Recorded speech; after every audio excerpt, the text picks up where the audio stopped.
that close enough? Are we good? Okay. Can you do me a favor and state your full name, please?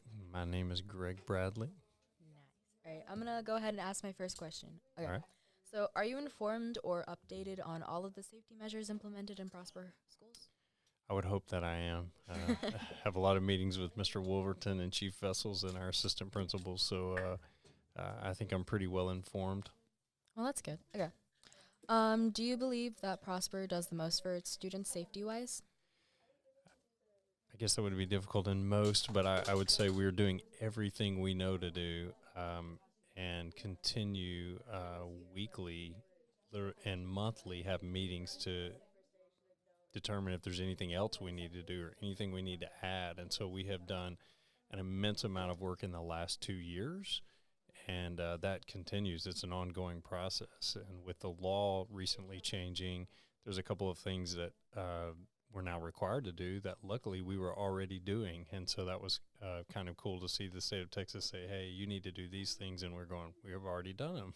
That's cool. So, you would say that the safety measures now are a lot better than they were 2 years ago? Yes, I would say that while we have been working toward it for a long time, it's not as though safety wasn't important 3 years ago or 4 years ago, but just some of the measures we've been able to take in the last 2 years have just continued to improve. And having a police officer on every campus, to my knowledge, we're one of the very few school districts that has that. And so a lot of districts put an emphasis on a high school or a middle school and basically say, well, we're not too worried about the elementaries because it's younger kids.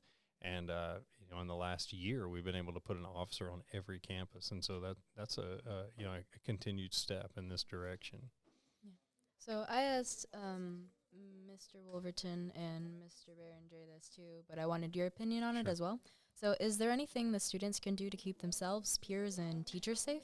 Yeah, I think the truth of the matter is we are we are relying upon information, so we can do everything that we can do from doors being able to lock or being able to have lockdown drills, and we can put bullet resistant glass in certain places, and we can put a police officer in a lot of places. However, uh, most of the information we find of someone making a threat or even just joking around and maybe it looks like a threat, that information often comes from students. And so students are our lifeline.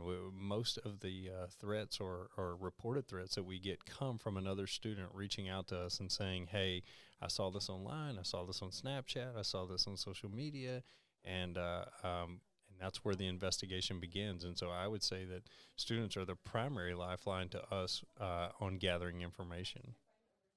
Okay. So have you ever been in an extremely stressful situation? And if so, how did you feel? And do you have any tips for people in a similar situation to that or other situations? So I would say prior to becoming an administrator, I was a athletic trainer, and so I spent a lot of time in medical situations that could be high stress situations. And one of the things I learned with that, and I used to tell my staff when I was the principal at Reynolds that uh, if you ever see me running, then you should run too, because it's a pretty important. You have to remain calm, and I don't expect everyone to be able to do that. But when you've been in stressful situations enough and you're prepared, then you know how to handle them. And so it's one of the examples I always use is it would be really weird if we called the paramedics and they came running in and acting like they didn't know what to do, right? You want those people to be calm and assured of their situation. So one of the things we talk about with our police officers is that people generally don't rise to the level of the occasion. They sink to the level of their training. And so that's why we spend so much time training our police officers and training our first responders. And Mr. Wolverton and our assistant principals are constantly meeting about what we can do about safety things, because we know that if something horrible were to happen, that would be extremely stressful. And in that moment, we need to be trained to know how to respond. Or, in all honesty, we would go into freak out mode too, and that would not be that would not be helpful for any students or faculty here. And so that's why we spend so much time training, is to prepare for what we hope never happens, but in the event that it did, we could maintain calm and think logically about what needs to happen. Okay. So my last question is there anything you personally feel would benefit the school more than a policy currently in place? If so, what would it replace and what is it?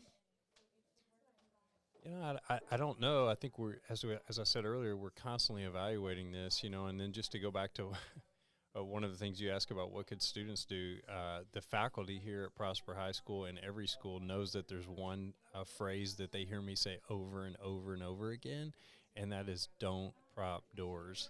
Um, it's the easiest thing in the world to do. It happens all the time. Teachers prop a door so another teacher can get in. Students prop a door because they don't want their buddy to have to walk all the way around the school to go in the front door. But every time you prop a door, you're leaving.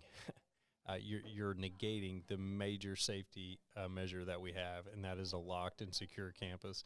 And so we can implement policies and we can implement procedures, but if someone props a door and leaves it open, you've negated everything that we put in place to keep this place safe. And so that's kind of my personal plea that I issue to students and teachers and faculty all the time is don't prop doors. It's so simple, but it also happens all the time, right? I mean, I imagine you have probably experienced somewhere walking through the school and be like, that door's propped. And that's one of the things so I'm constantly beating the drum on that. Don't prop doors. It's so simple, but it also matters tremendously. Yeah. Okay, well, that is all of my questions. Thank you for your time. Thank you.